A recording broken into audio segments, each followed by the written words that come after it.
friends. It's so good to be back with you. Welcome back to As It Goes. I am Lydia, the host and founder of Reself, the digital platform powering your conscious living. As we say, we're all just figuring out as it goes, and conversations help us along the way. Thanks for being patient and for hanging out, waiting in there till these episodes started rolling around again. I am going through my own personal transformation, changing of seasons of life, and that means changes with Reself and the podcast, and I appreciate the patience and the support, and know that I'm always here for you, and you can always reach out, info@reself.me. Let's get into it. I hope you're well, by the way, and if you're not, spring is just around the corner here in the States, in the Northern Hemisphere. Autumn's around the corner. You're blooming. If you're in autumn, you're letting those things die that are no longer serving. Change is a beautiful thing when we lean into it. This episode that has been sitting in the queue, waiting for me to get out, is such a gem. The themes of this conversation are intentionality, clarity, transformation. Jovan's entire presence and story and what she shares is all very rooted in being a connected human, transforming as a part of the mycelial network of humanity that we are in. There's so much here in this episode. I invite you to obviously listen to the entire conversation, but if you don't have that long, check out the timestamps in the show notes and click around.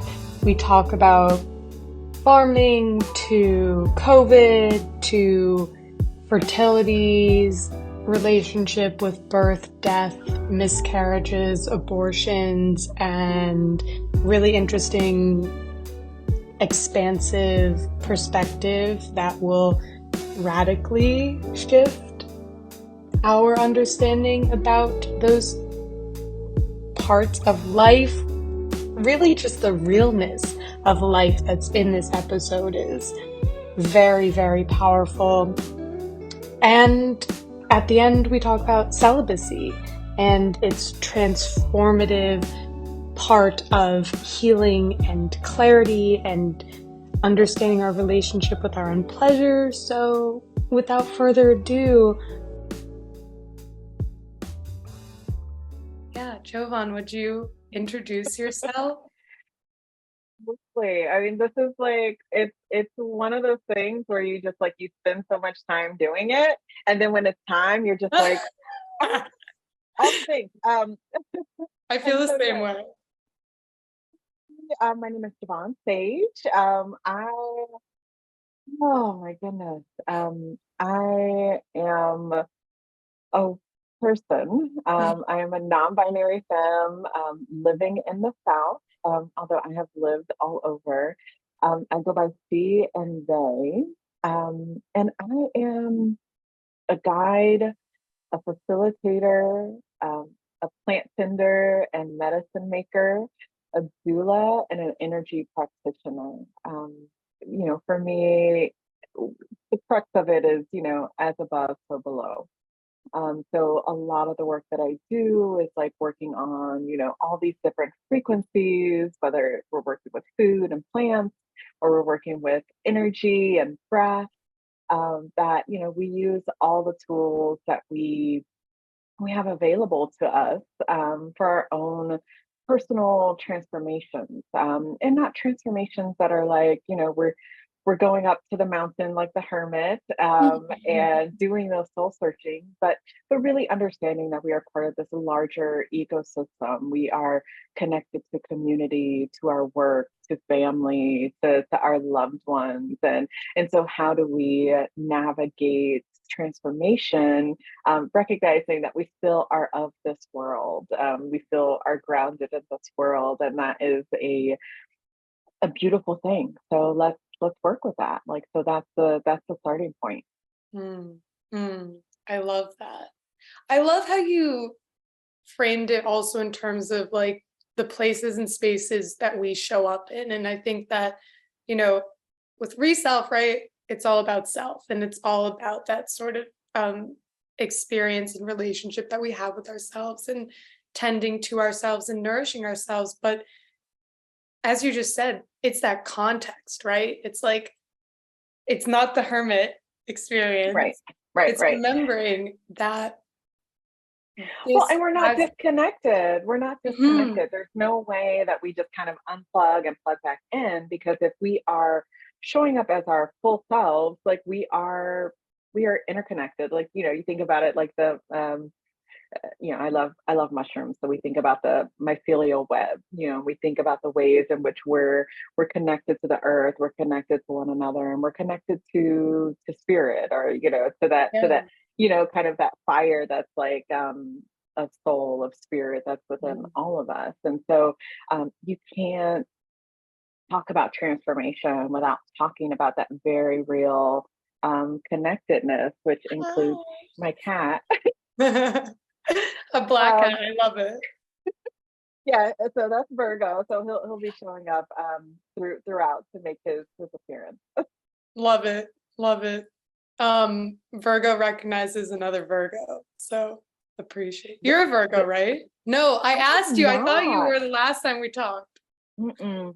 I am so Aquarius sun and moon, and also a Gemini rising. So Okay. I have lots of air. There's a Libra stellium in there. Almost have an Aquarius stellium. And so yeah, so lots of like balance, lots of connection to space and to spirit, but also for me, a lot of like what I've done over my lifetime is making sure that I am grounded here in this Yeah. earth, grounded to the plants, to the soil, to the ancestors and people who have come before. That's a good transition. Okay. Were you always that way, or did you feel like that more ethereal spirit in the air was like, was this a learning sort of part of your journey to get grounded? Actually, not. So I feel like, like if you look at my astrology and you kind of look at the person that I am, it would have been really easy for me to just kind of float off into outer space. But one of the things that I talk about in my work, and it's also part of my background as an organizer, doing work in the social justice sphere, is that like I'm also of this earth. I am a Black femme living in the United States of America. That there are ways in which like our freedom to express, our freedom to like be able to float off into outer space is curtailed because of that, because Mhm. I am here. Like there are responsibilities that I had, as a kid. My responsibilities are go to school, do well, like be an example, all of these Mhm. things, all these boxes, that I was Yes. supposed to be in, because this is what I needed to do, and I needed to work twice as hard as as like white folks, because people would be judging me based on the Right. color of my skin. And so you oftentimes you find that you don't have those same kind of freedoms, but I also Mhm. recognize even within that, because I wasn't I was raised in the Midwest, but I wasn't necessarily raised in the church. So I don't have that similar experience that other, Black femmes, Black women may have, of like having that extra barrier. Like, it was a church like for Easter with my granny, because that was required, Yep. get dressed up, get your hair done, all the things. Like we go to church on Easter. But that wasn't something like I had a different kind of freedom. And that's actually Mm. where I would probably say I had, most of the freedom was because I was able to, I didn't have that extra social kind of barrier Totally. to like be conservative, to, everything else. So I was able to explore. So Yeah. think about me at like, 10 years old, like learning about Buddhist philosophy, about, like learning about Judaism, learning about, transcendental meditation, like, reading tarot cards, all of those things. And so that was actually where I was able to probably do the most, like kind of like, floating. And also like I'm a sci-fi nerd. So that's also like I, would lose myself a lot in books, but like those private spaces for me were like thinking about the fantastical, thinking Yeah. about, like flying into outer space, or like, with tarot, like I've had a tarot deck since I was like a kid. And so for That's me, like amazing. learning about that, learning about crystals was something that was huge, but it was always something that was like off to the side. And it was Mhm. always something that was like, oh, you can, you can play with that as, as a kid, you can play with that, but that isn't something that you need to like, really like lean into. And so I found that that was actually one of the places where I probably like, curtailed myself the most, because I felt like I Mm, needed to like go to school, get a job, be grounded, right. like do all of those things that the cis hetero patriarchy like asks us to do to like fit into these social structures that we have. Hmm. And and now that I'm like, I turned 40 this year. And so it's like, I'm in Congratulations. the, thank you. I'm in this place of like, in the last, I would say probably last 5 years specifically, of just like, that, who is that for? Like, denying those things, pushing those things down, like, those are things that are like foundational for me in so many ways. And so, like, how would I push that down? How would I put that off to the side? Like, there are Mhm. people who, make their living doing these things. There are people who like really lean into their gifts and they're honored for their gifts, and so so that's been a really huge thing for me, of like, of leaning more into that air, leaning more into the like, okay, you've grounded yourself, and like you got the degree, you like went to school, you got the job. But also because my part of my professional background is like nonprofits and social justice, like I've also had that grounding in community, and that grounding Mhm. in like not me but we.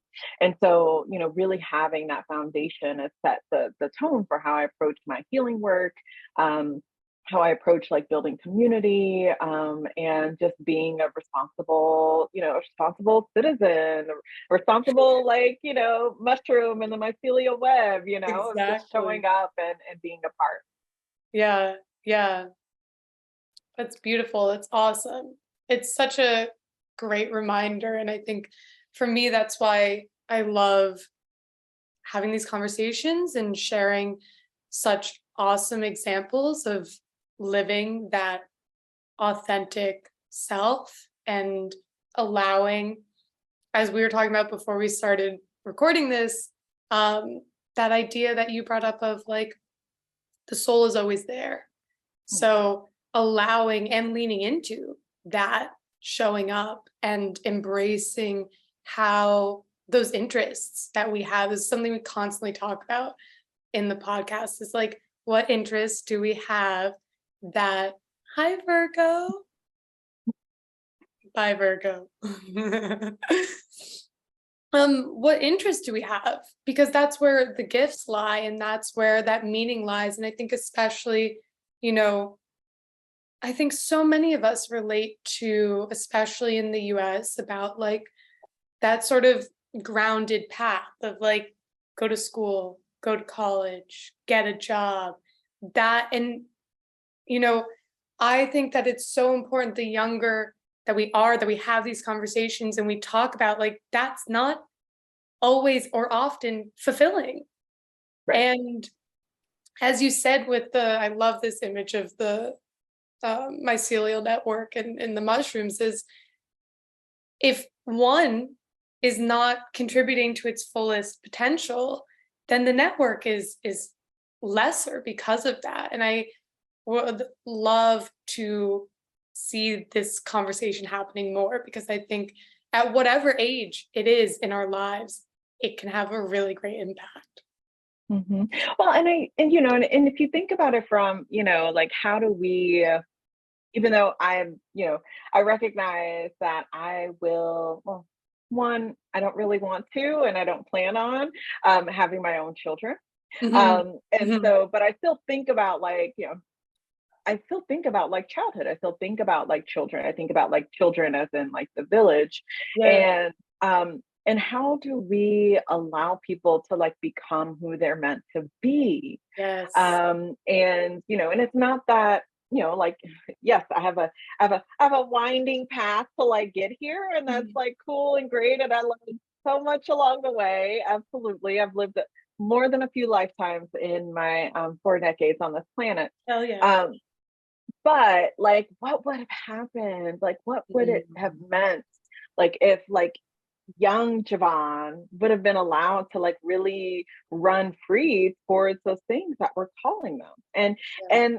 and that right there is just like, oh, like I would have, I look at my interests, I would have probably been closer to like where I'm at now, like Yeah. I'm a full spectrum doula, but I focus on my fertility and sex practice. I'm a sex doula as well. So those two parts are like my favorite part of my practice. It's like where, all of the knowledge that I've gained over the years. I used to be a youth sex educator and, organizer and all those kind of things. And so, like, imagine if I would have been like, oh, this is like totally a valid like career path for Mm. you to like follow that. Like, I would be told, I would have, I still probably would have gotten here, but I would have gotten here a different way. Maybe it would have been a more direct path. Maybe, I wouldn't have went into grad school and dropped out of grad school and, like all those things. Maybe I just would have been like, oh, yeah, this is the thing that I really want to do. So let me go there. Right. But I also recognize, like, I call my path, when I'm talking about this, I'm talking about like the ways in which I've shifted my work. Um, I call it the zig and the zag. Mm. There are moments where, I follow that thread of curiosity and I'm like, okay, great. Guess what? I'm gonna zag now. And y'all may not see it. It may like be like, what the heck is she doing? What is happening?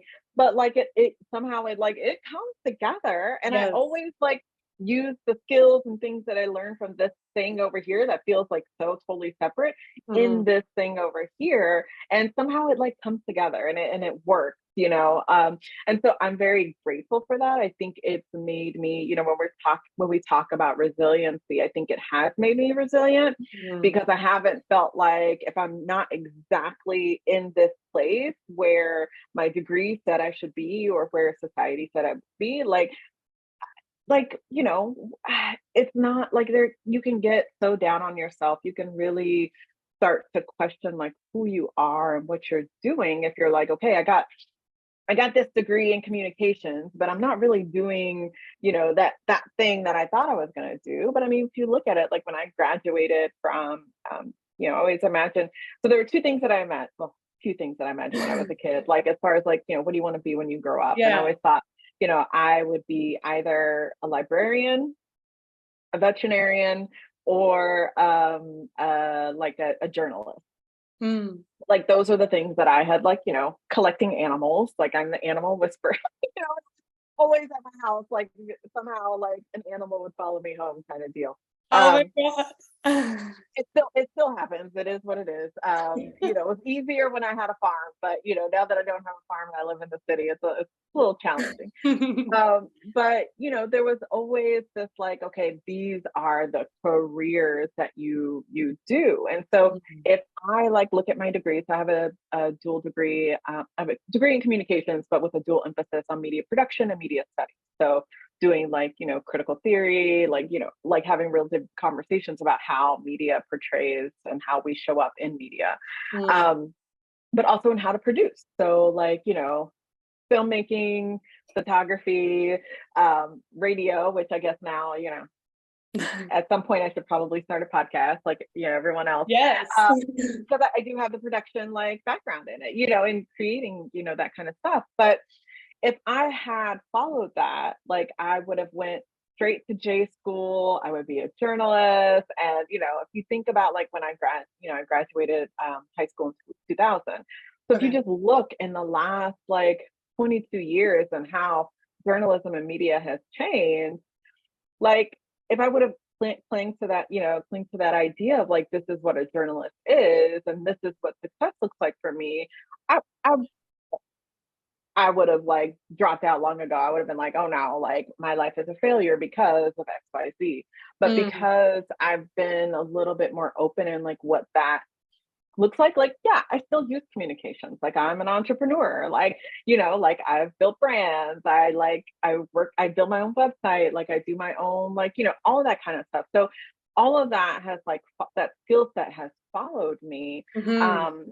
But it's allowed me to like express it in different ways. But Beautiful. again, like think about little me, like, if it just allowed to run, like, what are the things that I could have built or that anybody, could build, and so Totally. yeah, so I always think about that in the village of like, if we weren't so like strict on like this is how you go to school, this is what you need to do, what are you Mm, going to be when you grow up, and like really kind of clamp people down in that way, like mm. we would probably like create like different people, different like ways of being, like different, pieces in the web, and I think that that is so much more important for our society than like everybody doing it exactly the same way.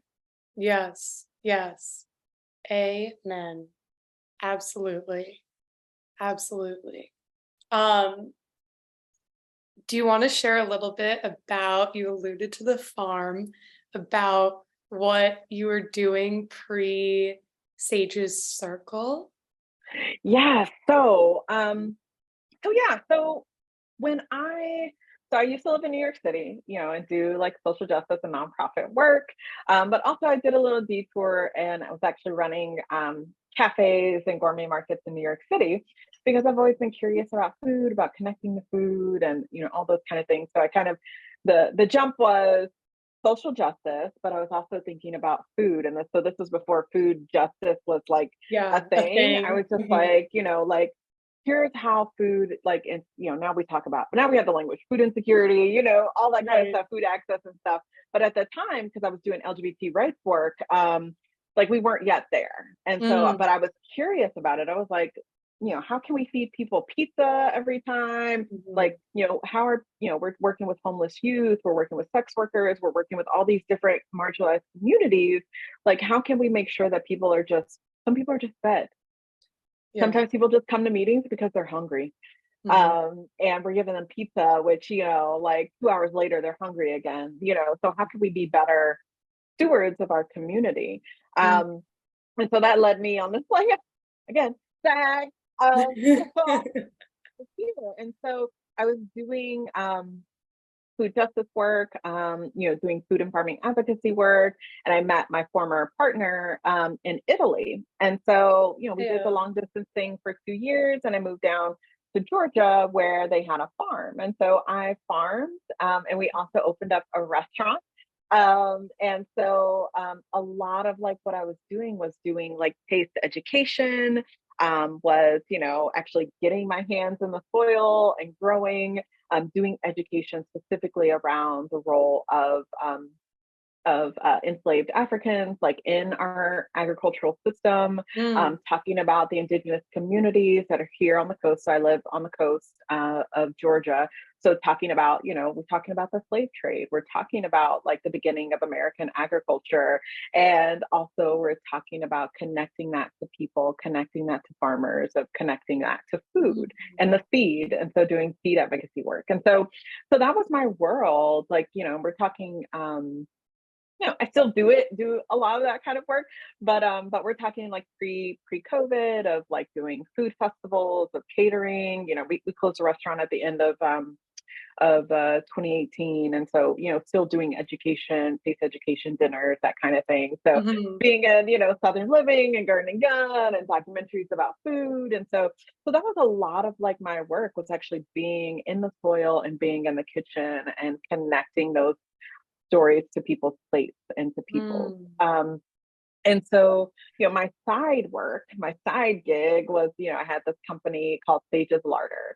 And so Sage's Larder actually started as a jam company, like, doing jams and syrups and that kind of stuff, but grew as like my work grew as an herbalist, as a healer, and I just found that, so larder is an old school term for pantry. And so I Ah.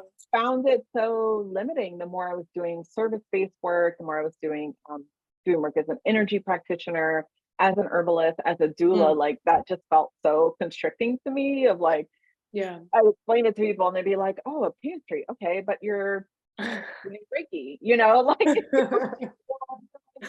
doing custom like herbal medicine for people, like, and so I felt like, because I actually ended that relationship the first part of the pandemic, and left the Clearinghouse.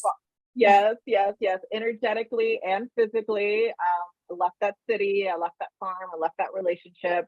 And currently I reside in Savannah. And so it was just like it was this one, it was this huge pause, in the world. So folks who are in the food industry knows what happens. Like, we're talking February, March, April of 2020, where, for a lot of us, when we're doing food festivals and catering and everything, like Mhm. our calendar is usually booked up for the year.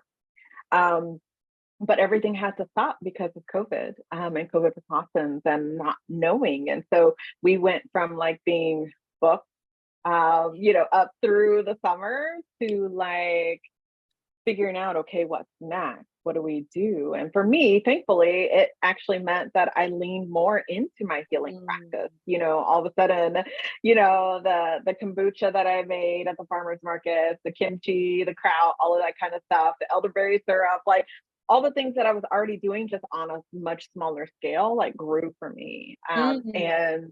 And so then I was like shipping things to California and New York Wow. City and everywhere else. And I was featured in the LA Times for my herbal work. And so for me, it was just this, it was a pivot, but it wasn't a pivot from a place of like, what am I going to do? It was a pivot of like my community, my people, my family need me to like be doing the things that I do and that I do well. And Mhm. so it meant like I was doing virtual support as far as a doula. I was like providing like custom glycerites and stuff for people who were like, struggling through COVID when so we're talking pre-vaccines, like like all the like treatments that we have now, which I know are still not enough and not, really getting to the heart of it. But people were all of a sudden like thinking about, oh, like all these things I'm talking about, like gut health and immunity, like that people were like, oh, okay, that's cute. We're just like, oh yeah, you were doing this? Oh yeah, great. Yeah, here you go. Like here's the like Rishi tincture, like here's, Mhm. all the things and stuff. So it was really great. It like I was really in this place of Mhm. service. And that is what actually allowed me to have the financial means to like leave. Mhm. Yeah. Honestly, to leave. And then also, with George Floyd's murder, and the Black Lives Matter uprising, like a lot of the work, because part of my work as an organizer and a facilitator was doing work around racial and economic justice. And so, Mhm. I actually started doing a little bit more consulting work in the diversity, equity, inclusion realm. I am not a DEI consultant, but like it's part of the work that I do. Mhm. And so I was called in the service in that way, and specifically working with food and farming organizations Mm. around like how do we realize this in our own organizations. And so Mm. I was able to like again like be in this place of service, Mhm. which always feels really good. It always feels really good for me. I like to be of service. I never meant to become a low key like food celebrity. Like that's never been or like my desire. It was always just kind of like, oh, okay, okay, I guess we'll be in your magazine because we need people to see the business. Right. Versus, my partner is very much so like that's what they wanted to do. That is their goal, everything in life. And for me, I was just like, okay, I'm here. I'm looking cute. Take the picture. Like, okay, got it. Um, And so for me, like to be able to like pivot into a place of service, like felt really good. It felt really natural. And like, and it wasn't even me, like I didn't have to advertise. Like none of the things Yeah. that I was called to do did I have to advertise. It was literally folks were like, I remember having a conversation, or I saw your work over here, or I saw your post, on Instagram or something, when the algorithm actually like, had our things shown to people who followed us. Yeah. Um, but it was very organic. It was very natural, and it allowed me also to like have the means, the time, and the energy to also focus on my own personal healing while I was also supporting other people. So again, it was like that web of support that I was Mhm. able to like create and to participate in. Yeah. Yeah. So important to have that piece too, as someone that's constantly holding space, to Mhm. hold that space for yourself and to pour into your own cup. Absolutely, absolutely. Because it's burnout is hard, like, and for a lot of folks who are in the like, helping or service fields, like it can be so easy to get kind of like caught up in that like martyr, like give kind of space. Mhm. And there's there's a limit. There's a limit. And Totally. as a person, as a healing facilitator, I always want to be able to like show up for people, Mhm. in a way that like supports their growth and their healing, and not like be kind of like caught up in my own mess. But I'm also human, not a super not a superhuman, not yet. I Yes. haven't those codes. Like making sure that I take care of myself means that I am taking care of the web. And if I'm not doing that, then I'm a weak, I'm weak in that. And that also weakens all of us. And so I think it's a priority, and it's so important to my work to, it's Mhm. like, who do the healers go to? Well, we go to other healers. Like there are other, like I'm an energy practitioner. I can do my own like healing work and all that kind of stuff. And also, guess what? Once a month, I book with somebody who is like more skilled than me, who's like really amazing and can help me kind of like get out of my own space and like get my own healing done. And so, and then Totally. even today, like today, I actually just hired a new therapist. I'm very excited about a somatic Oh, therapist, and so I'm just like, nice. yes, like this is, I think we all need therapy. I think we all need healers. I think we all need to like be tending to like our own cups as we're also like supporting other people. Mhm. For sure. For sure. Yeah. Yeah. I'm curious. Okay, twofold. One, I want to go back to, do you think that, because as you described this, I can totally see this. Do you think that COVID, and like you were saying, something that affected everyone in that way, do you think that opened up a lot of people to, as playfully alluded to, like the gut health thing and, oh, how do we care for our immunity? Do you think that kind of opened people up who might not have been open to like traditions of herbalism and using herbs and food as medicine? Absolutely, absolutely. I think and it's not that people weren't interested before or people weren't, whatever, but there was definitely this, when everything feels out of control and like people are like dying all around you. I mean, this we're I don't know what the current numbers are, but we're talking like over 1 million people here in the US alone. Like, so Right. like people were dying and nobody knew what to do Mhm. necessarily. Like we had some guidance, and then we had some like anti-guidance, and then we had like all of a sudden everybody's like in their camps. And I'm just like, for me as a healing facilitator, I'm just like, do no harm, y'all. Like, what can I do to like do no harm? So for me, like, absolutely, like I still mask when I go to the grocery store, when I'm working with folks, because guess what?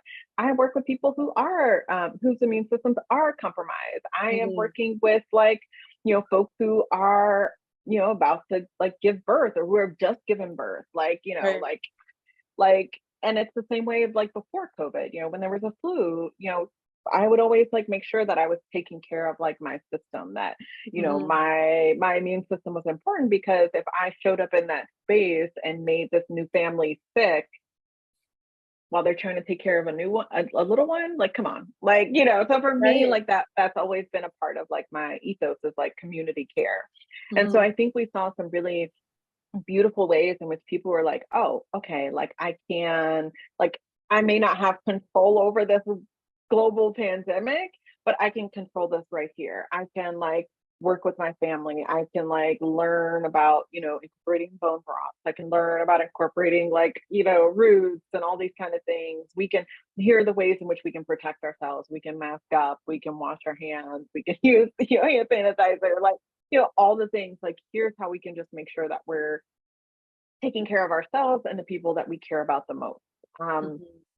I love that. Like, I mean, part of, you know, I think about that time, even though it was really scary, because at the time, my mother had just got diagnosed with breast cancer, and Mm. so she was actually going in for daily like radiation treatments while, you Wow. know, we talk about like that everyone going into lockdown, like she had to go out. She had to go out in the public, and she doesn't drive, so she'd have to like take an Uber to, like, you know, because my dad worked, so she'd Mhm. have to take an Uber to her treatment every day, which meant she was in a car with a stranger like every day. And so I literally, because, you know, everything was like scarce, people couldn't find masks, all that kind of stuff. I was literally bartering like, you know, elderberry syrup with like folks in Atlanta who are making masks for people. And I was like, hey, I can make this for you. Can you make, you know, some masks to like send to my mom? You know, can you make some masks to send to my sisters in Atlanta? Like, you know, and like, so here you go. So there was just this really amazing moment where, you know, where it was just like, okay, like I can create something, you know, like, Mhm. here you go. And can I barter for this? You know, can I protect my family and the people that I care about in this way? Can I protect my community, you know, in this way? So we became like a stop on the farmer's market, you know, like all of a sudden, you know, because I had like stopped making like products, you know, once we closed the restaurant, I stopped making products, you know, because I didn't have a commercial kitchen. I just had the farm kitchen. But like everyone was like, no, like, where's the kombucha? Where's the kimchi? Where's the kraut? Like, bring it out. Like, you know, yes, we want the elderberry syrup, we want all these things, but we also want these things too, because we want to be proactive, and we remember you doing these things and we want it back. And so, like, so it wasn't even like, literally was not me sitting around being like, oh, here's my business plan. Here's how I'm gonna like Mm. make a living off of this like pandemic. It was literally folks reaching out to me saying, you need to do this. We Yeah. need this. And even if you just make it for me, great. But I really think that other people will need it too. And so it was just this really beautiful moment of people like saying like, we don't have control over a lot. Right. I mean, come on, you know, make your plans, and like, you know, God's laughing at you. But Right. like, here are the ways in which we can like be proactive, like, you know, in healing ourselves and preparing ourselves and supporting our families and preparing them. And so for me, that was just a really beautiful moment, you know, also combined with the mutual aid that was happening, you know, like the the refrigerators that people were creating for communities to be able to eat. Because I Mhm. remember this was like a huge thing at that time. And maybe it is now too, with, you know, our talk about inflation and a Mm. recession, was like people were just like, well, how are we going to eat? Like, if supply chain is like broken, how are we going to eat? How are we going to make sure that food's coming? You know, like, I mean, it was a very scary time. Yeah. And so we would literally have people like coming up to the farm saying, okay, what you got? What do you got for us? Like, are you going to grow something? Like, can we get a CSA? You know, like, so people were literally trying to figure out, like, who do we know who can create these things, grow these things, supply these things, and how can we work together to make sure that they have what they need to get us what we need? And so it was just this really great moment of just Mhm. like community coming together and like Mhm. doing, you know, what community is supposed to be there for. Yeah, yeah, exactly. I mean, as you describe this, um, it's very deeply human and like tribal in the most beautiful sense of community, and that not only interconnectedness, but it's also the closeness of it, in terms of, like you said, who do we know that's doing these things? And they're so close to us, which Right. is so, I mean, it's beyond the, like, you know, especially in the sense of COVID and like inflation, as we're talking about food scarcity, all of that, it's beyond the like locally grown sort of, this is nice, to like, this is necessary. Yes, yes, yes, yes. And the same thing, I mean, like we see this in the seed world, because I was actually sitting on a board for a seed company at the time. And so like seed companies, I mean, I think they're still, trying to keep up with orders, but I mean, it was just like this moment of everybody's like, oh, okay, like I can't control all of this, but I can do this. I can grow salad greens in a pot. Like I can't, like here's some ways in which I can like put myself in motion. And for those of us who did, who have been doing food and farming advocacy for a long time, it was literally like, yes, this is the moment that we've been waiting for, like people to like wake up and recognize that we're interconnected, that there are farmers who should be getting paid living wages. There are, like we should be eating locally. We should be supporting our local farm, and our local economy, as much as possible, because guess what? Like there's so much going on. And, I think we've come to rely so much on our global food chain that like, if that like falls apart, like, then what do you do? Most people don't know what to do, honestly. And, again, they're busy working and doing all the other things that like capitalism requires us to do. But that, many people, and I think still, like, I think, well, we have all these really beautiful lessons on like that first, like 6 months of the pandemic. I think there's been this, like, also this collective amnesia as well, of just like, let's get back to how it was. Let's get back to how it was. Let's get back to how it was. And it's just like, oh, did y'all not learn lessons? There were things, we learned things. And so many people just wanted to go back, and I get it. Like it was comfortable before, right? Or even in its discomfort was comfortable. As I know, like as somebody who works with people through change, sometimes people get comfortable in their discomfort. Totally. And so I think that with people like like wanting to get back to normal, wanting to get back to like how it was, like I think we've lost some of those lessons. Not all of us. No, like there are people who are like still gardening, like we're year 3, like we're still gardening. There are people who are like, who have totally changed their trajectory. There are people who step in to like become herbalists, to become doulas, to become, all these things because they saw what was happening and what was possible, and they were like, oh, I can stand in the gap of like what's possible. I can show up for my community, I can show up for myself, I can show up for my family, in these like really beautiful and healing ways. And so I still have hope. Hope. And also it just may mean that we're people will learn the lessons that they need to learn, and we'll have more opportunities, as as we know, like you don't learn something the first time, guess what, it'll probably come back around again. And so we're just gonna keep learning, right? We're gonna keep learning together. So true. A good outlook, for sure. Yeah. That's the day. Today I'm optimistic. We'll see what happens next week. Like, when I'm like, oh, like what is going on?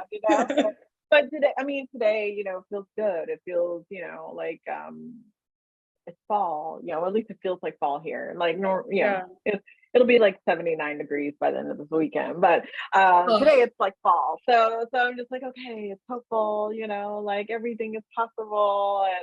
And but also like, there's moments, I think, for all of us, those of us who are in like the helper and the service realm, where it's just like, we wouldn't do this if we didn't have hope. We wouldn't do this if we didn't have dreams that things can shift and that can be better. Hmm. And there's moments where that's easier to like, tap into, and moments where it's like much harder to tap into. Totally, totally. I totally resonate with that so much. So much. I was sitting, my dog was outside the other night and I was sitting under the stars and I was thinking about just how, not even thinking, feeling, right? Just how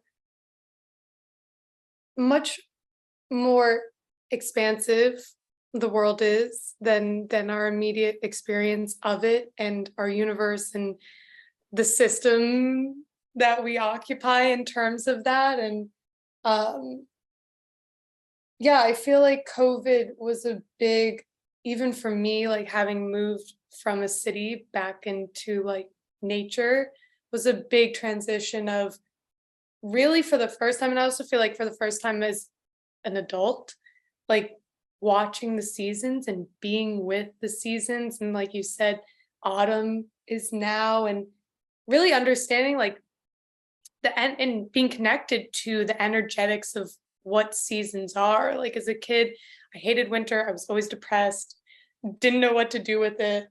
But um there's so much on offer when we are connected to the system that we are a part of. And I love that. And maybe that's a good transition into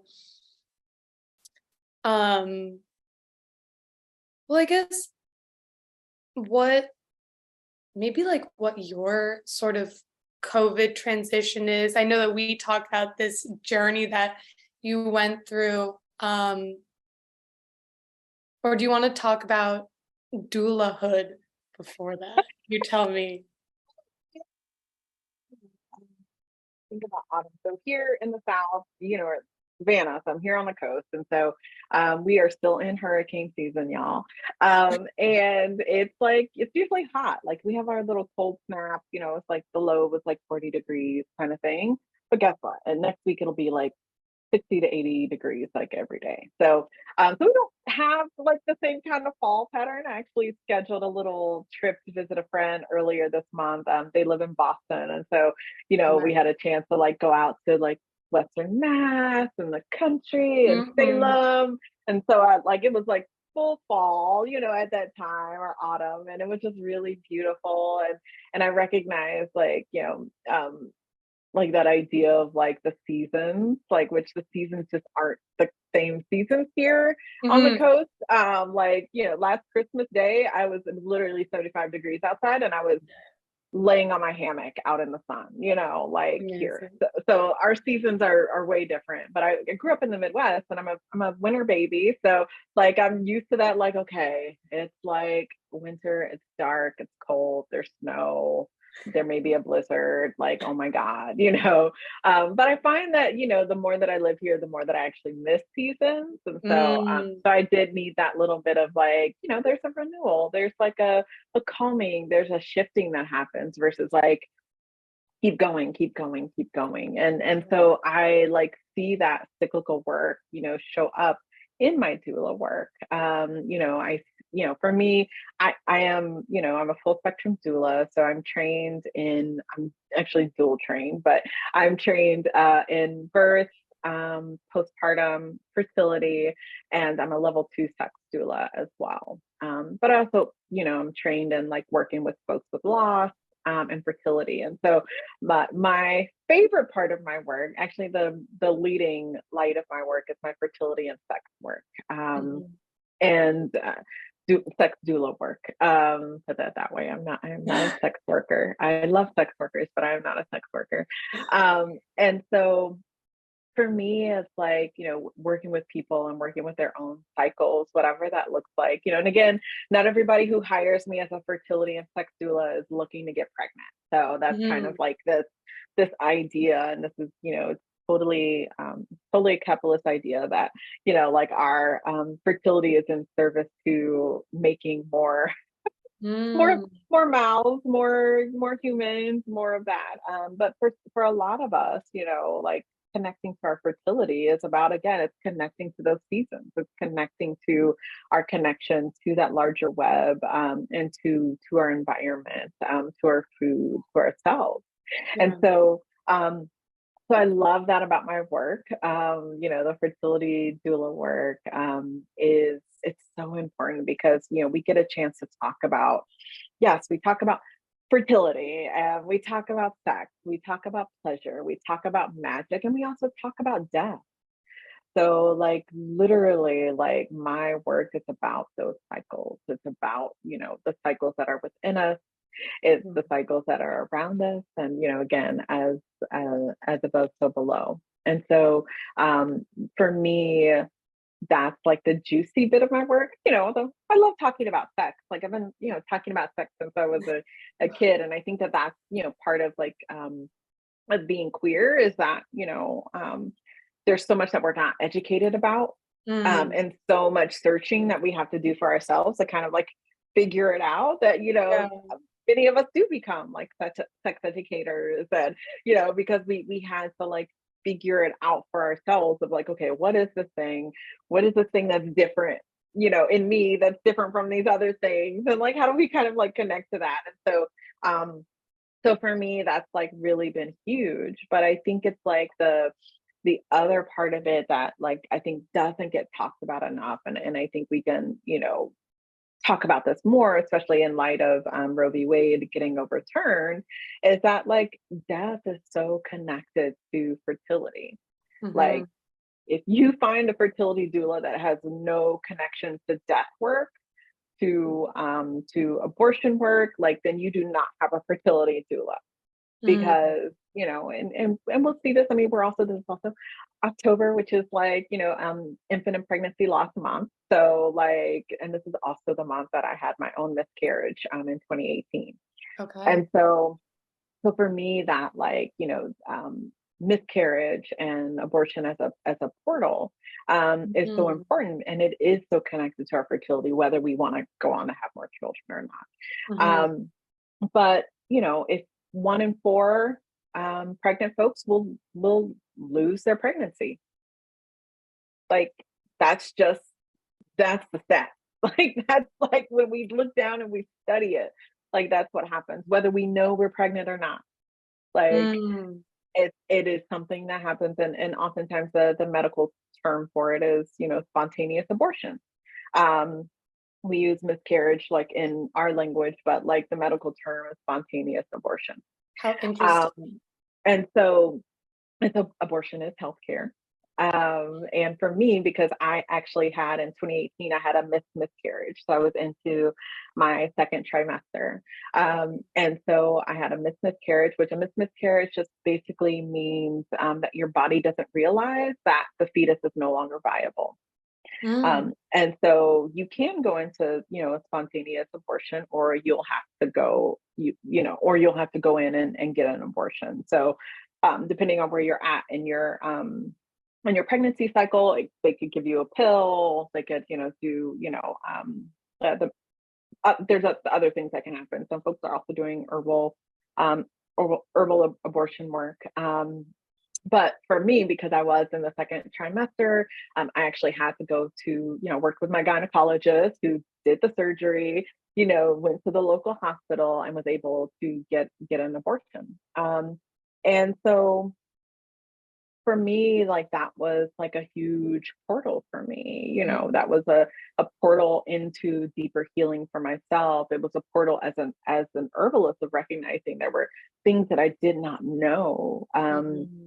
About what was possible, because like the wait between of and at this point, like you're hoping that your body like recognizes it and miscarries. And so there are other things that I could have done if my skill set would have been deeper, or Mm. if I had been able to like really kind of like study under like a midwife, or somebody who like works with folks who are going through those kinds of things to like help it along and to support me. Because also, Yeah. even if you have an abortion or a miscarriage, you also go through your own postpartum period, and I didn't know that at the time. I didn't know that.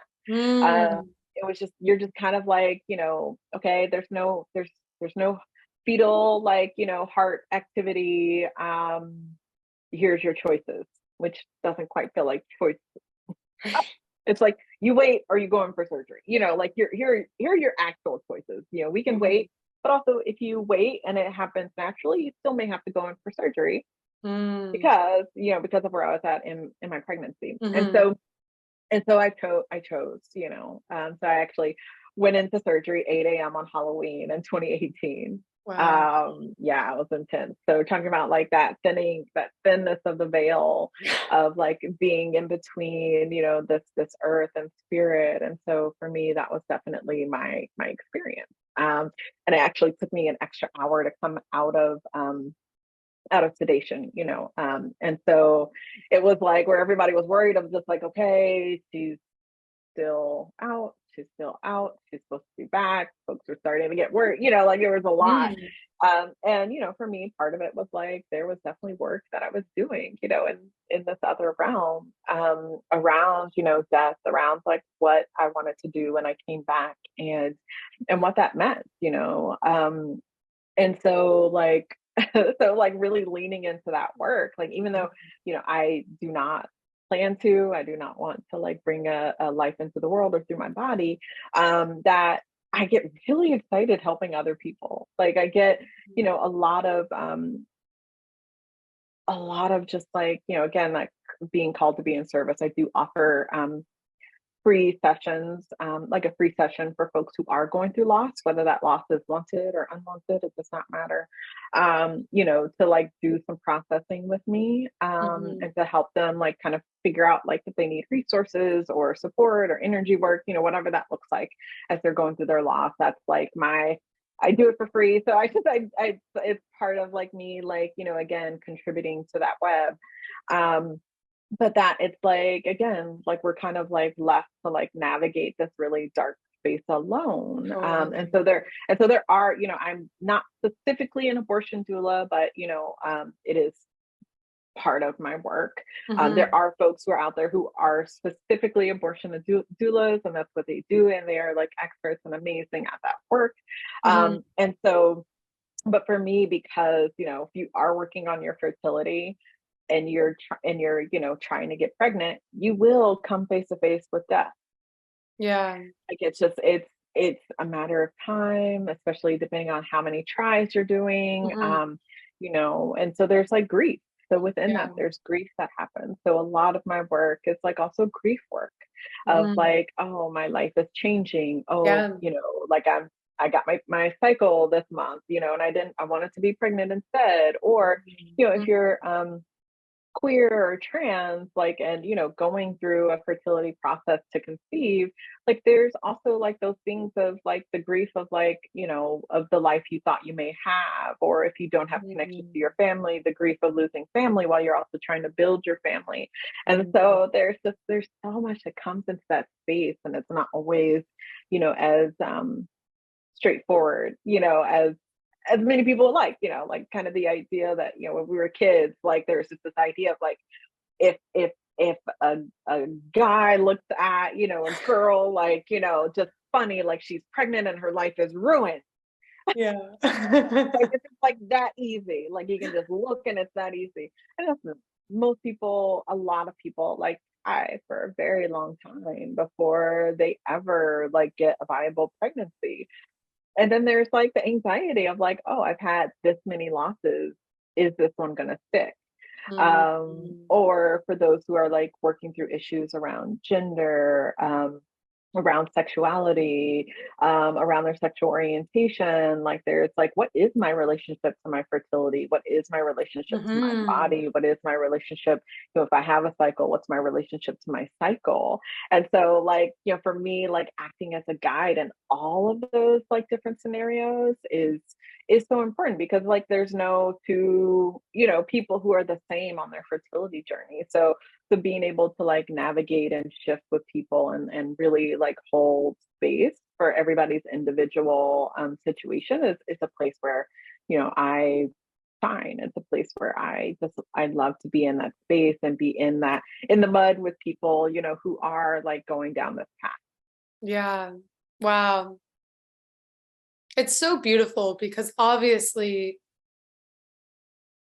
in what context does that support or even like languaging exist. Right. I feel like, as you said, sort of with, the cultural images of fertility, or however that might be sort of ingrained in one's head, or even just relationship to their body, somatics, right? Their own embodiment and whatever they're going through, that, on top of like just cultural context. So many layers. Yeah, exactly. It's, I think if you stopped 10 people in the street, maybe one of them would be able to say grief is a part of fertility and birth, and so is death, right? And yeah, I think I think it's so important. I mean, the, you know, the friends that I've had that have had abortions and are kind of just left with like, alone, and what Yeah. now?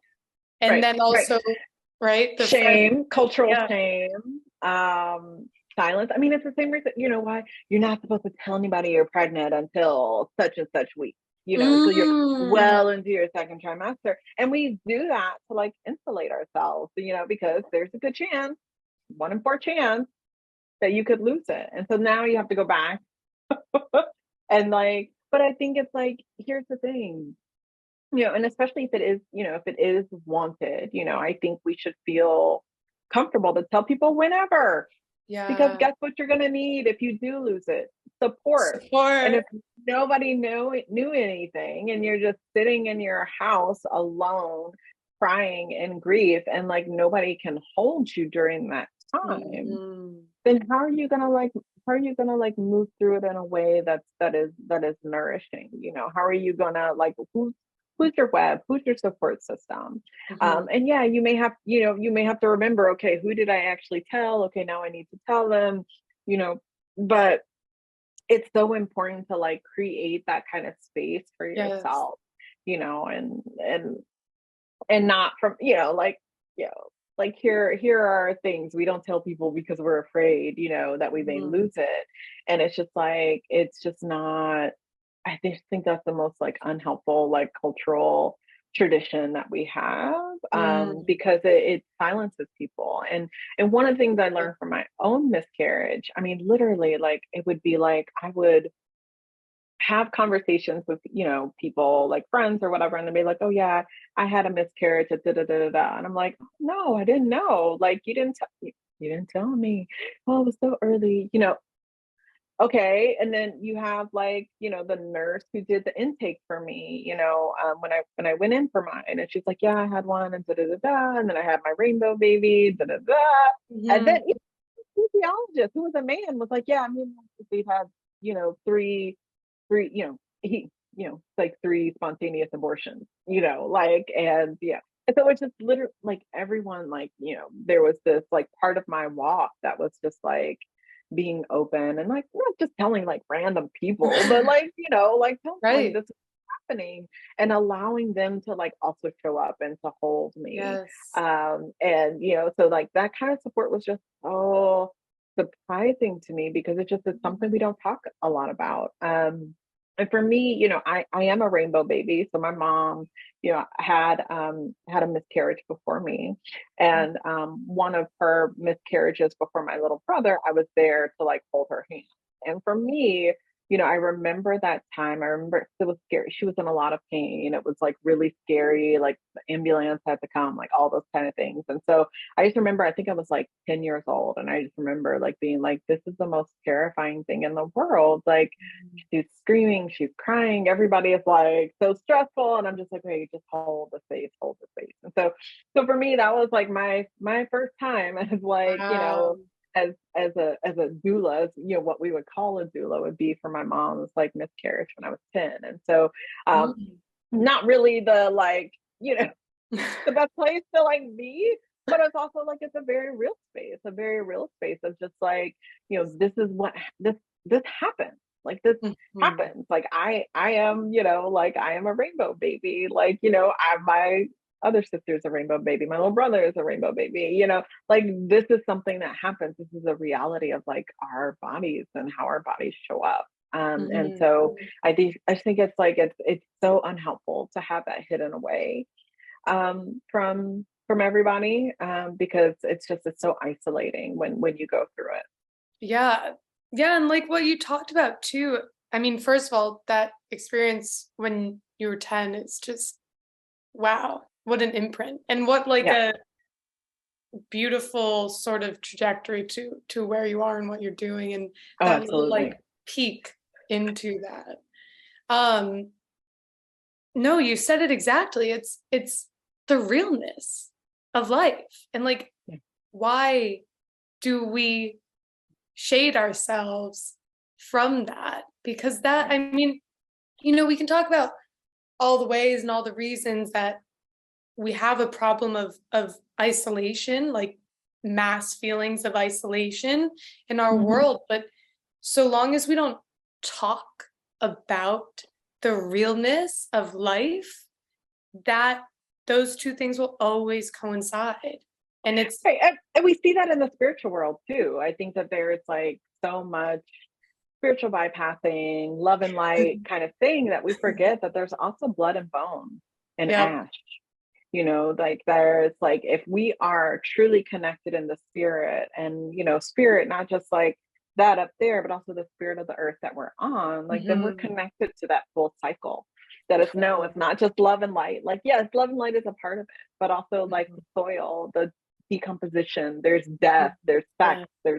there's fertility, there's loss, and all of that is like a part of this full cycle. We can't Mhm. just like pick and choose the very like fun things that we want to like focus on, but like it's all part of it, and it gives us our complexity as like humans, Yes. on this earth is that complexity. Without that complexity, like we're just like floating in space. Totally. Totally. Yeah. Yeah, it's so important. And then, on the other side too of, I mean, speaking like in terms of pregnancy, I was just having a conversation with a new mom, maybe like a few weeks ago, and we were talking about like one of the biggest things for her was that like immediate sort of like archetypal maiden to mother, like, oh, that whole person I knew is Gone. no longer in existence. Yeah. We do not prepare people for that. Like we honestly do not. People are not honest about their experiences with motherhood, or parenthood. And I just again we do such a disservice, because a good chunk of my work, although I'm not doing so much birth work, I'm very selective around my birth work because it's hard work. Um, Mhm. is preparing people that like their spirit, their mental like health of like you are going to be totally different on the other side. Like there's a different like you are birthing a child, and you are also birthing the new you. Mm. And if nobody tells you that, I'm going to tell you that as your doula. Like what you thought you were going to be able to do is not what you're going to be able to do, and you're going to have to find ways to reparent yourself, Mhm. in that, because you're new. It's all new. Your relationship, if you are in partnership, your relationship to your partner is going to change. It's going to change. There's just no way that it won't. It may get stronger, it may get weaker, it may like go through like different transformations itself, but that it will change. Like you can count on it. And because I also, work with queer folks who are conceiving, and also like single parents by choice. Yeah. Of just like, yeah, like you are gonna have to build your village in a different way. Mm. Like you're gonna have to like look at like who are the people who I can call on, like when things get rocky postpartum, like when things get rocky, who can I call on? Who can come over and like, like maybe hold the baby so I can shower, Yeah. like like just like the bare minimum of taking care of yourself, you need a support system. And anybody who says that they don't is lying to you. Don't listen to them. Don't listen to them. There is no super parent. There is no super mother. And that was never what it was supposed to be. Like our Yeah. partners, like if we were in, you know, like kind of more of a nuclear family situation, they were never meant to be all the things. They were never. There's never that's not how societies are built. That's not their wheelhouse. Like, can they step up? Absolutely. Should they step up? Absolutely. But that, like, we truly need to create our own villages, you Yeah. know. We need to create our own support systems. We need to, you know, if you don't have family nearby, guess what? There are postpartum doulas who will come be at your house, who will help, you know, cook food, like, you know, feed the baby, like, you know, like allow you to take a shower. Like, those people exist. If you can't find somebody to do it, you know, in your family units or your friend units for free, you may just have to pay for it. Yeah. And it's, there's no shame. Like, there's no shame. There's no shame in like getting support. There's no shame in paying for support if you have the means to. Sometimes there are community programs that will, you know, help pay for a postpartum doula, or even, you know, folks who will do some virtual support, like patient consultants. I mean, it's just like the idea that people just like pop out a baby and everything's good and they can go back to work in 6 weeks, is just, it's unheard of. It's done such a disservice to parents. It's done such a disservice to what's possible in parenthood, Mm-hmm. and like people's like possibility. Also, like, think about all the people, you know, all the parents who had to curtail their dreams for their careers, you know, for especially, like, I think about myself as an entrepreneur, other entrepreneurs who are like, oh Mm-hmm. shoot, like I can't do what I used to be able to do. You know, like when you're Yeah. like single and you got your startup or you got your like business, like you can like literally put all of your energy, Right. all your stuff in there. And guess what? A child needs all of your energy and needs all the things in there. So you're gonna have to find ways to like balance that. You're gonna have to find ways to bring in help. You're gonna have to find ways, you know, whatever that looks like. But that, you know, the idea that you and your partner or just you alone are sitting in a house somewhere figuring out yourselves, like, do not set yourself up for that failure because Yeah. there's no reason. Yeah. Yeah.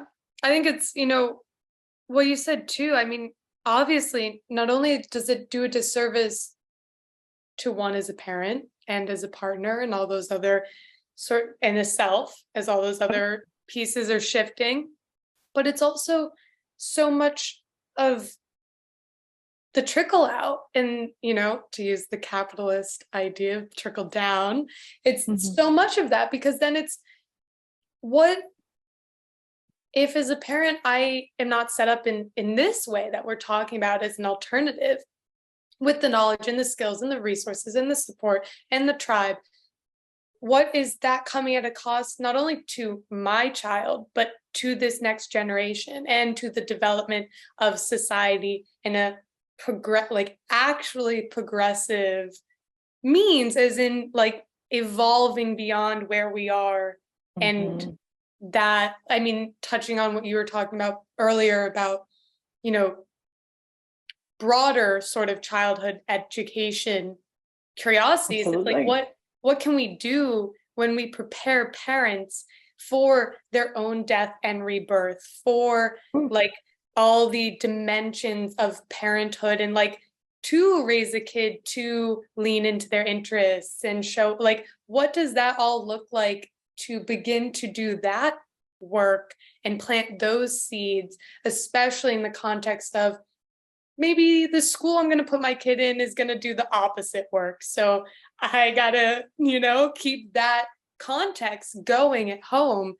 Um, yeah, it's so important. And it's just Yeah. such an important reminder that, like, it really does just come back to, like, what do we know as a person going into the experiences, and also listening to our own experiences and not steamrolling over the bodily and emotional and Mhm. mental cues of and spiritual cues of transition. Well, and I think that this is, I mean, this is, one of the reasons I love queer family building and like Mm, single, like parents by choice or single mothers by choice. I love it because this is like what I do not see this in like my heterosexual pairings, when I'm working as a fertility doula or if I'm working as a birth doula. Um, the intentionality that goes into family building when you are queer or if you are single by choice, a single parent by choice, mhm, like the intentionality is just not there for these mm. other pairings. And I think that that's like the juicy bits for me because my part of my organizing and facilitation background is strategic planning, so I love strategic planning. But I like it's like with anything else, like you wouldn't go into your new role at your company just like flying by the seat of your pants. You don't just like show up and you're like, okay, great, everything should work out fine.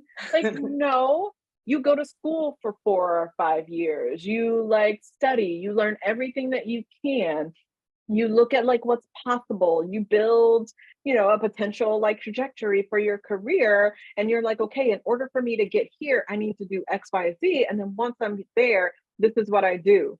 Guess what? You need to do that with children. Hell yeah. Like, you have to be as intentional as you are about your career, you need to be that intentional about like raising children. And for a lot of people, outside of like, some oopsies or teen pregnancies or whatever, like most folks are in a place of like being able to think about it, of like, Mhm. oh, if we get pregnant, what does that mean? What does that look like? What does our support system look like? Should we still be should we still, and for me, I was like, part of my fertility journey was with a previous partner, queer partner in when I lived in New York City. And I was like, there's no way, like we don't have enough zeros in our like income to like be able to like raise children here. So what Mhm. does that actually mean for what we're building and what we want that to look like? and Yeah. and so like you have to like take a look at that. And for many of us, because again, the way our society is like rolled out, like I haven't lived near my family since 2006. Mhm. I moved to New York, I moved to LA, I moved to New York City, like I'm here on the coast. Like my closest family is like a 4 hour drive, Mhm. fairly close, but like also like if I just needed somebody to like come, like if I had a child and I needed somebody to come stay overnight, like right now, like I need some help, Right. it would be a whole thing. We'd have to plan it, we'd have to like figure it out, who can come, who has time to like, versus like I remember, growing up, because I grew up in the Midwest, and my granny like lived across the city, like, so guess what? Guess who watched us when, like daycare wasn't an option? Like, when Yeah. my little brother was born, I mean, he spent a good chunk of time with granny. Like my dad would drop him off before he went to work in the morning. My granny would like give my dad like, whatever lunch for the day, for him. So Mhm. like literally there is this like intergenerational connection to Mhm. like care, that just like now I can't imagine it. Like, I can't imagine what that would be like to not, it's expensive. That's what it is. I mean, this, we look at, and part of what I was looking at the zeros too is like you look at, what some of the, you pay for daycares or a nanny, and I was like, Right. oh, I'm making about the same amount of money as they are. So I would just be working to pay this person to like watch my kid. Okay, like the math isn't Does mathing, not make sense. but those are big choices that people are making. Right. And for the way that you look at, I mean, and it's you look at housing, and now I think we can fully talk about like inflation and recession is like, who can afford to like go to work full time and have children, you Yeah. know um for your for folks who are in a nuclear family unit who have a partner who makes more than them. Okay, great. Maybe you can take the time off and and just raise your kid because it's actually cheaper to do that than to like send them to daycare while you figure out, you know, your career, and you're spending the same amount of money that you're bringing in. And so I think that these are like very real things that folks are like having to come to terms with, of like the expense of like having children, the expense of, you know, having to choose career, where you live, you know, all of those kind of things, like with like, you know, building a family. And so we see, you know, like I look at my mom's and my grandmother's like generations, like, you know, my mom had 10 brothers and sisters, like, you know, like on my generation, like I've got like 2 sisters and a brother, you know. And my older sister has a child.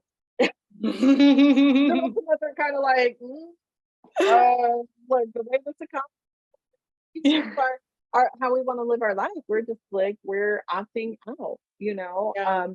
And so I think that that's like real. Like you look at, I mean, just imagine like you go from like 1 to 4 to 10 to 10. Like, I mean, that's a pretty huge jump, you know, as far as like continue, you know. And for me also, as someone who like follows like ancestral veneration practices, of like, okay, like am I like the last line for this part of the family? Like am I the last, like, you know, branch on this tree because I'm not, you know, creating children.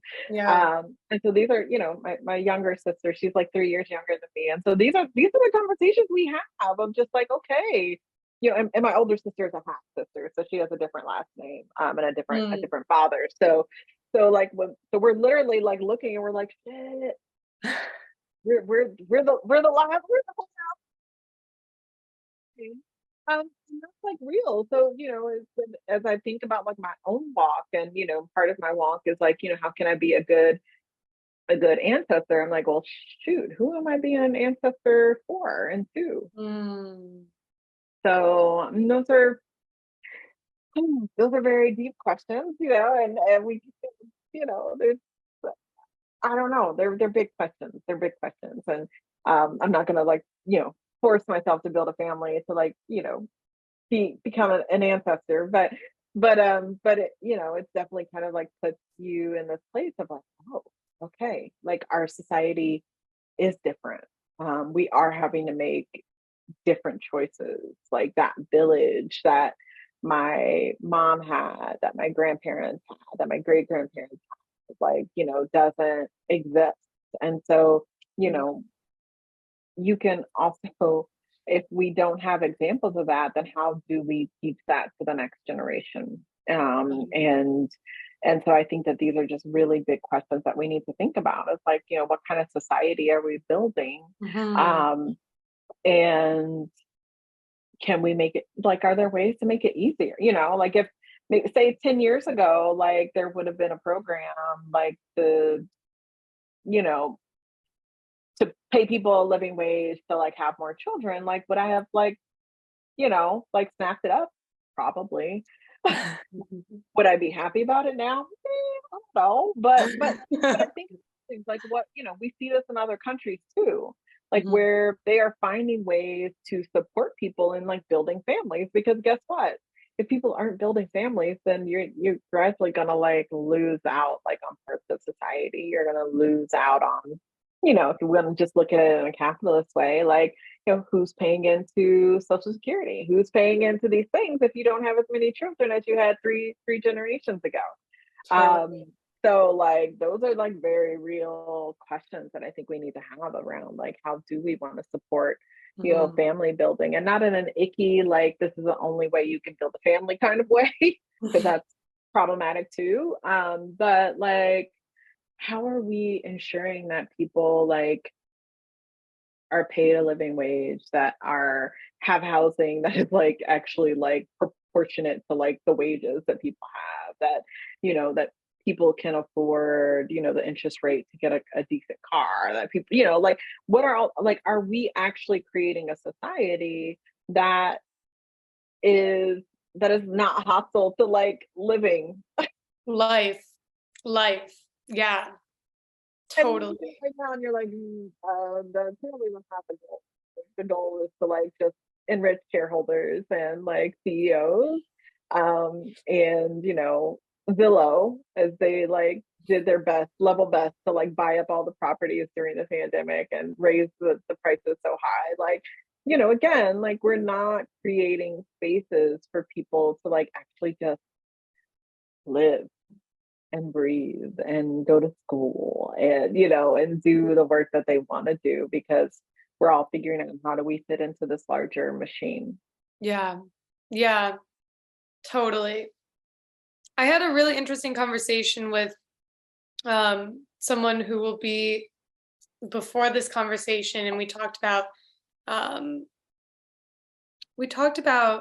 how these conversations and topics that you're bringing up right now, and like capitalism,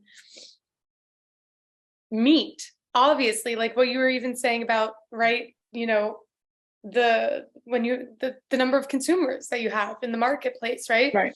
But it's also, I mean, even what you were just describing, like when you have green spaces, when you have quality education, when you have universal healthcare, all these things add up to higher GDP, higher output. Like it's there. The math makes sense. And it's, the thing that Vaughn was saying in our conversation was like, that's the direction that we can go in, and those bridges that we can start to make in terms of helping people that might think this is my sort of thing, helping people that might think in those numbers and maybe like a less human perspective about these things.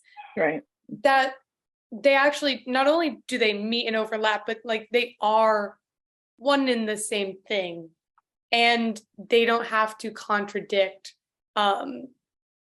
And like you said, right, doing the work is the hope. So he was like, this is why I'm hopeful. This is what I hope for. And, that social entrepreneurship and sort of mixing in what he was talking about in his space, like in terms of venture capital too, like it's there, we can do it. And that's the direction that we can start to take society. Yeah.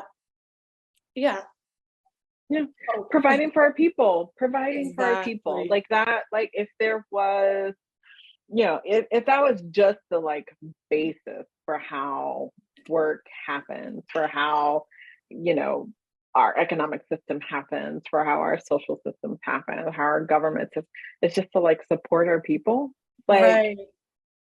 different decisions would get made. Different projects would be pushed forward. There'd be different infrastructure created, from like mass transit to like affordable housing. Like it's just like, but just right now, like the way we're built is like every person for themselves. Yeah. Figure out how to get as much as possible, as quickly as possible, and never lose it.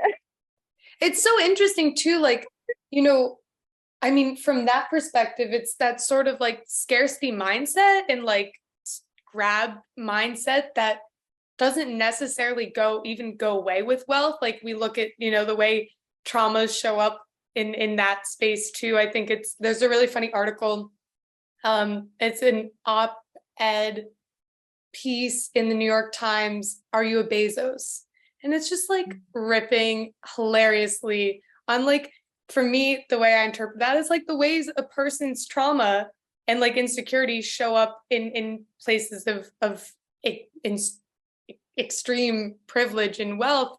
But it's also, I was thinking about this yesterday. One of my friends is a consultant. She works with nonprofits, sort of like problem solving, structure, organization.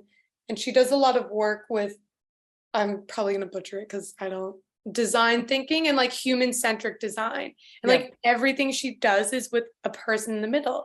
And I was thinking to myself the other day, I was like, it's so curious to me how business actually has a lot of these, I don't want to say like new wave approaches, but they embrace like business embrace like people-centric design, duh. Like what you were saying about society, it just makes so much sense. Forms of like nonviolent communication in the workspace? How do we build psychological safety? Like, it's funny that business seems to embrace some of these things that make sense on a societal level first.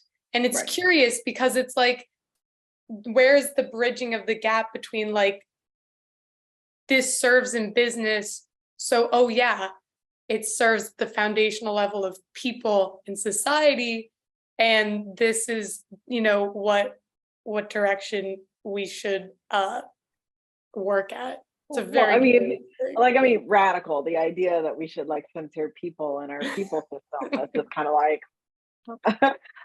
but you see it a lot. I mean, you see it in, I think about like, we have this right now, they just, I think today or yesterday, just fully released the like, loan forgiveness, like, program. I was able to get in on the beta and like, I think for a lot of us, we're just like, okay, like this feels like a trick. Like what kind of application are they going to give us? And then they sent out the beta and you're just like, this is like the simplest thing possible. I can literally fill it out from my phone. Like I can, and it takes like less than 10 minutes. Like this is amazing. Somehow also I was able to get in on the beta to like renew your passport digitally. Wow. I know. They were like, I don't know what's going on with me in betas, but maybe it's that Aquarian energy, but somehow like I need, my passport expired. Like I was just like dreading the like going in, setting the appointment, doing all the things. And then they're like, I was going on the website to literally be like, okay, let me just make sure I double check, make sure there's no update to the application, then I'll set my appointment. And then they're like, oh, we're accepting like 25,000 people for this beta. And I was like, oh, sign me up. Yeah. And so you look at that and you're just like, it was so simple. It was so quick. Like they started processing it that night, all that kind of good stuff. And you're just like, so you mean to tell me this could have been this easy the whole time? Yeah. The whole time. So y'all have just made things harder for us. For why? And so like, that's like, when I think about that, like, like I think most of us should have a passport, like, I think it makes sense. I don't know why we don't, have that kind of system set up. I don't know why it's not cheaper, because we should all just have it. Right. I, like, same thing with the student loan forgiveness. You have all of our information. I don't even know why, like, yay, it's like less than 10 minutes and it's super simple, easy, but like, you already have the information. Right. I didn't fill out anything that you don't already have in my student loan account. You just know I want the forgiveness. It's like, why make things harder to make people's lives better? Like, so this idea and not that I think I have a lot of like criticisms around like the manifestation corner of spirituality, but like the idea, the other side of it is like the idea that we should work so hard for everything is wild to me. Like, no, I don't think everything comes just because you want it to. I don't, right. I don't believe that. But I also don't think that we should have to work hard for every damn thing. Like, I just don't think that that's realistic. I don't think it's useful. I don't think it builds character, and I'm a very hardworking person. Like, I grew up in a working class family. Like, I did not, come from money. I didn't come from like academia. Like, my dad's a truck driver, like my mom was a secretary, like, so it's just like, I worked hard. Most of my life, I had a job, since I was like 8. So, like, I've worked a lot, but do I think that that's what everybody should do? No. I should have more of a childhood. Like, like I should go play, like, I think that there's like, so much that we think is like building character and like building ethics, that is just like that Protestant, like, work ethic, rearing its head. And it's not helpful. It's not useful. And like, we shouldn't have to work hard for the basic things, like, let's work hard for the hard things, like, let's make the Yeah, basic things, the human-centered things like simpler. And then if there totally. are things that are harder, like let's work hard. Right. But that, just working hard to like for hard's sake is just like, I'm like, no, like that is not where we should be going. Yeah. Yeah. Absolutely. Absolutely. Um, with that being said, should we talk about celibacy and sex? Yes, yes, yes, yes. So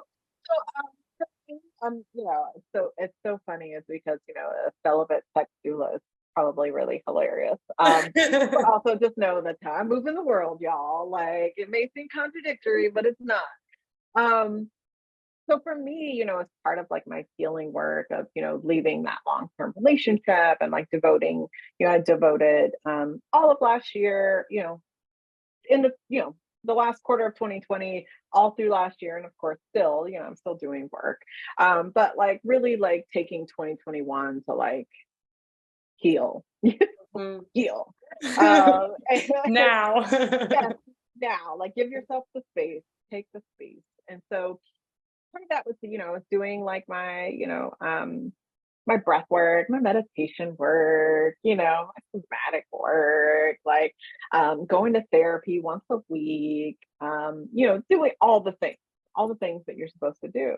And I just like recognized, like, I had, like 6 months after I left, yeah, 6 months after I left, like I'd met somebody, thought they were super cute. We went on some dates. I think we went on like 4 or 5 dates, and then we had sex. And it was awesome. Sex was awesome. And also like this person just wasn't ready for anything. And I was Mm. like, I'm kind of ready, but I recognize like, am I choosing from a place of like of feeling like filled up, or am I choosing from a place of like I just really want to like fill the space, Yeah.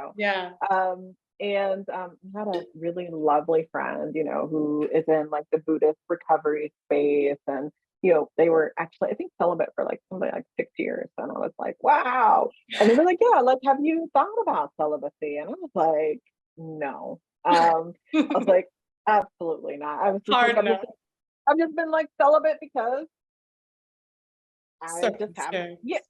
yeah. You're just like you break up and you take some time, like yeah, and you're Right. celibate.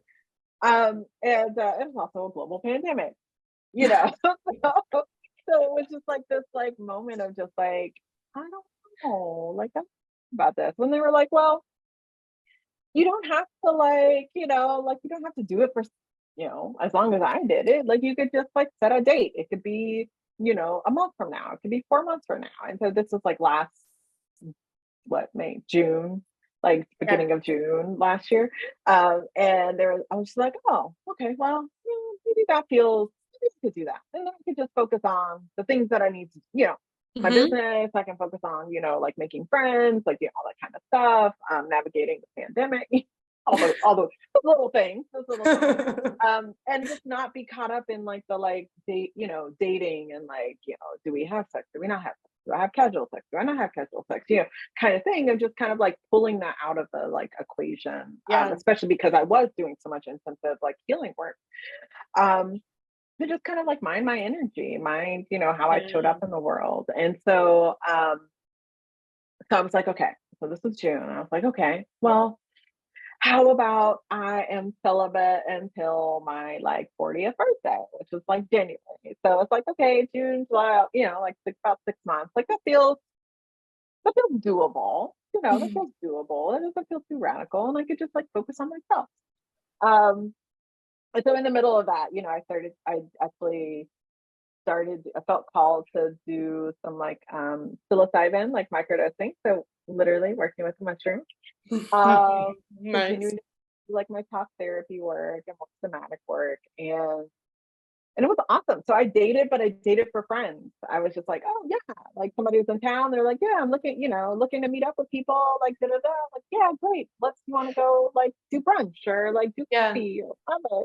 And so, when I was leading some like smaller like in-person groups for the community here, and like doing my work, and it was just like it was hard, like, it was totally hard, and it's like, it's not like I'm, like, going around, like, having a lot of sex. I'd literally had sex with one person in the last 6 months, but it was definitely this moment of just like, oh, like, when you're, like, really intentional about it, it shifts.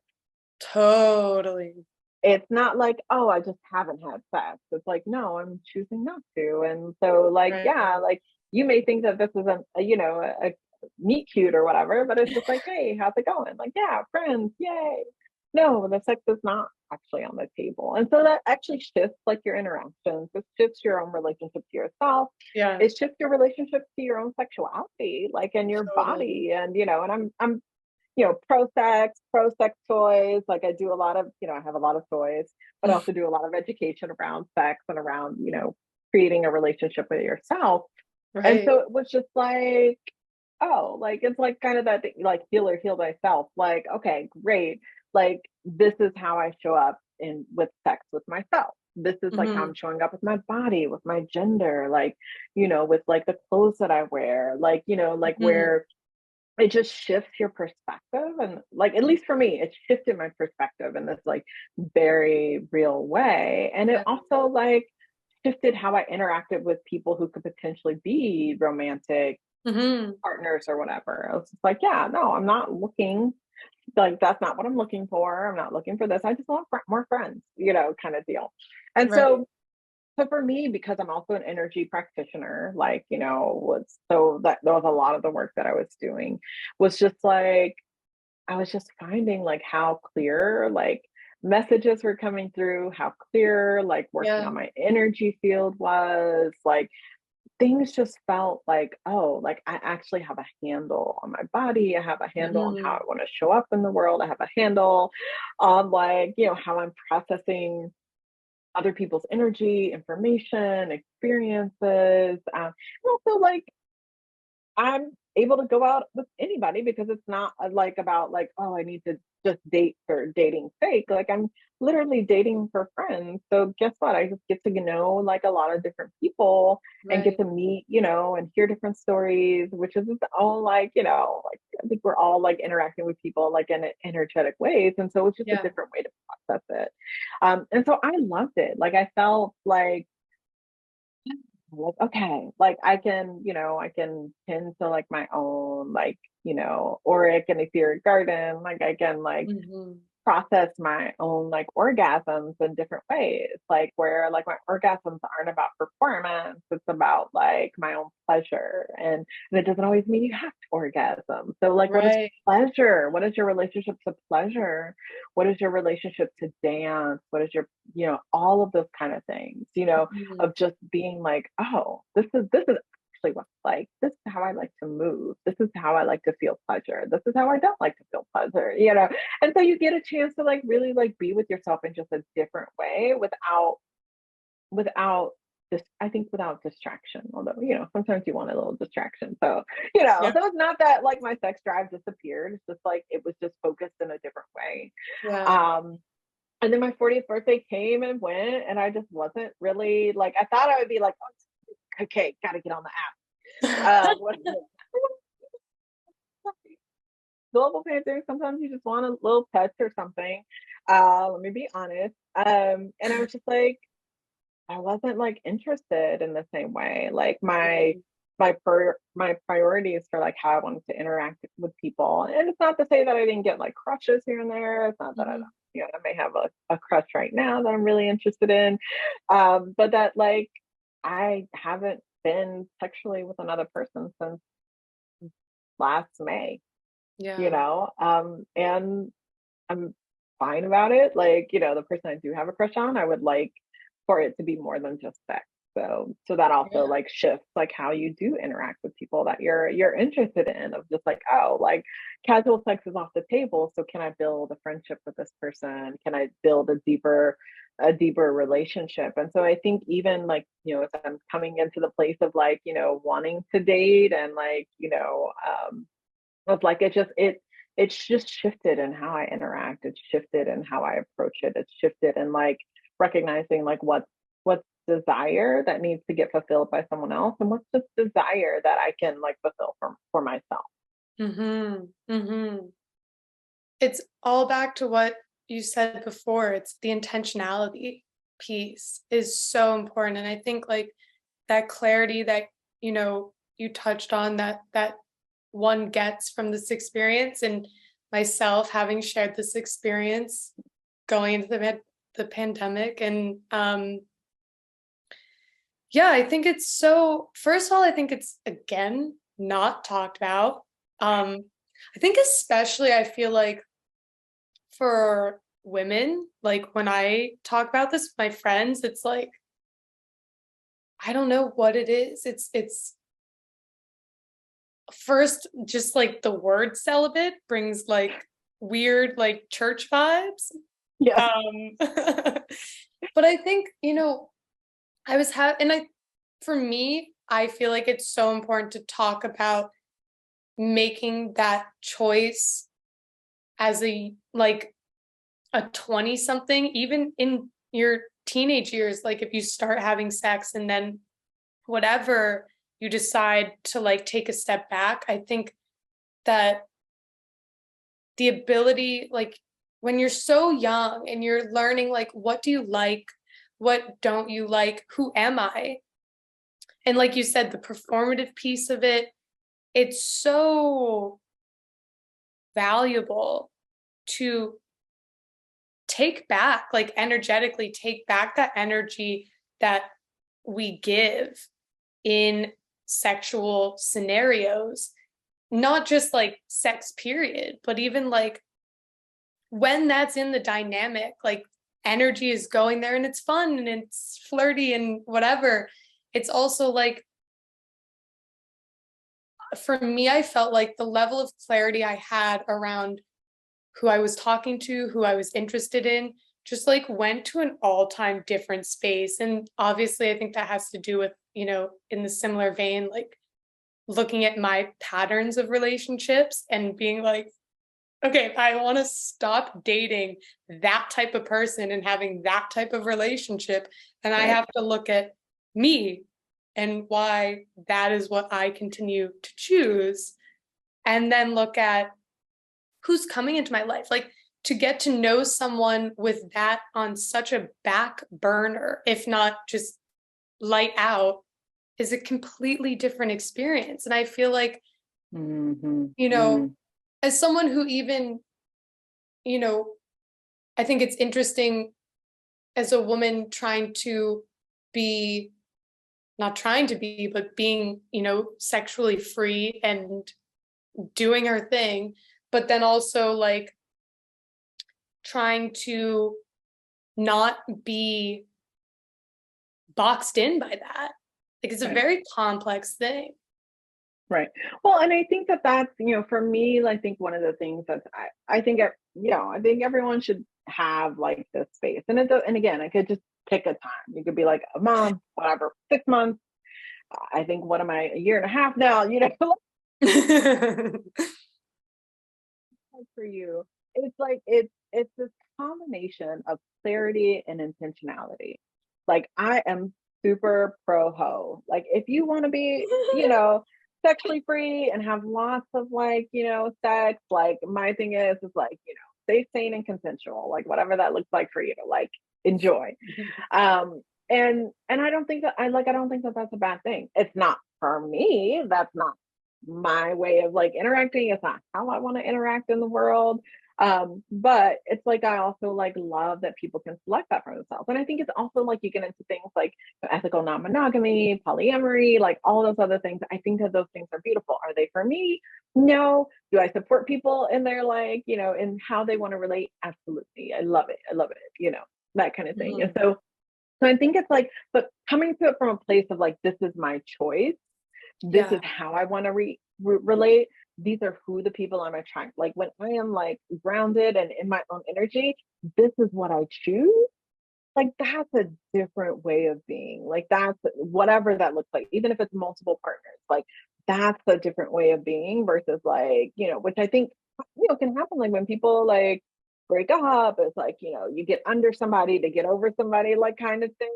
I recognize I've done that in the past. That's not what I wanted to do. Like I wanted to like approach it in a different way. I wanted to approach it in like, can I get to a place to where, like, my interactions with people, like, are grounded in friendship and in Mm. reciprocal, like, exchanges, like energetically, emotionally, intellectually, like, all of these kind of things, because I'm not looking for a whole bunch of like people to like cycle through.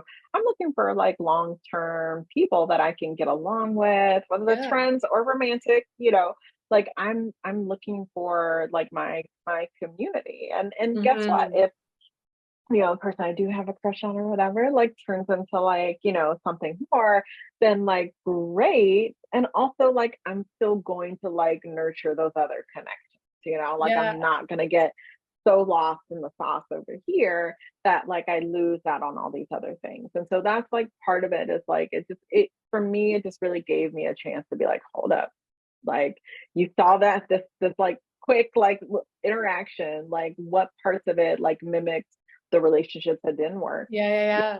Yeah. So what did this person like represent for you? Because it was a very, like a 6 week, talking stage, that failed. And like of like what were the things I liked about it, what were the things I didn't like about it. If I had 5 more of those, how would I feel? And it was just like, no. Like I was like, I was exciting, it was great. It was like, it was like spring, and like we were all getting, many of us were getting vaccinated. So it was just like, oh, okay. It was like this like moment of like we're turning a corner, like things Yeah. are shifting, like things may be different because we felt so restricted. And now we're having like 11-hour dates at the beach. And you're like, yeah, so it was like really beautiful and really joyful, and the sex was good, all that kind of good stuff. And also like I was just like, do I want to replicate that, over and over again? I was like, Mm. no, that was nice, that was fun. And also like I want something different. I want something that's on a different energetic like level for me. Yeah. And that also like kind of embodies all of that, of like, this is my relationship to my body, this is my relationship to sex, this is my relationship to dance and to nudity and to like Mm. lingerie, or like all of these things. These are the things that I find that are Yeah. attractive like in me. Here are the things that excite me. Here's how I get my rocks off. Like here's how I like to be touched, here's how I like to be seen. So that when I do show up with someone, it's just like, yeah, this is me. And I feel really great about this. Like, tell me about you. What do you like? What kind of touch do you like? And I feel like it's giving me much deeper, even though, consent and those kind of things have always been a part of like my language, as a queer person. That I think it also like deepens this idea of like, when I had to get to know myself on a deeper level in this body at this level of my life, like what does that shift for me, like when I will be, interacting with somebody sexually, of like, oh, like how do you feel in your body? What makes you feel good? What makes you feel, like pleasure? Not just like what makes you calm or what makes you like get to orgasm, like what makes you feel good? Like how do you like Yeah. to be touched? How do you like to be talked to? Um, Hmm. what's like what situations like make you feel good as a sensual or a sexual person, and how can I help like support that and like Right. lend to that. And so hopefully it makes me like a more like conscious lover, a more mindful lover, and also a sexier lover of just like, I know my body, I know what works, and like so we're gonna get each other to like where we need to be, no matter the outcome. Hmm. Hmm. I like that. I Mhm. like that. It's so valuable. And again, I feel like it's an option not many people understand is on the table. And I think So it's, on the table. yeah. And it's so, I mean, it's so valuable. It's so valuable.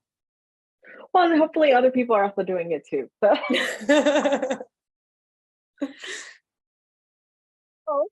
also with your like mindfulness, your intentionality, your discernment Hell yeah. is so important. And so hopefully, in that year and a half, I have like grown more in my discernment and my intentionality, we'll see. I'll come back, and let you know TBD, we'll check in. how it worked out. I love it. Thank you so much for your time and your wisdom. There's so much here to digest. I can't wait to rewatch it all when I edit. Well, thank you for having me.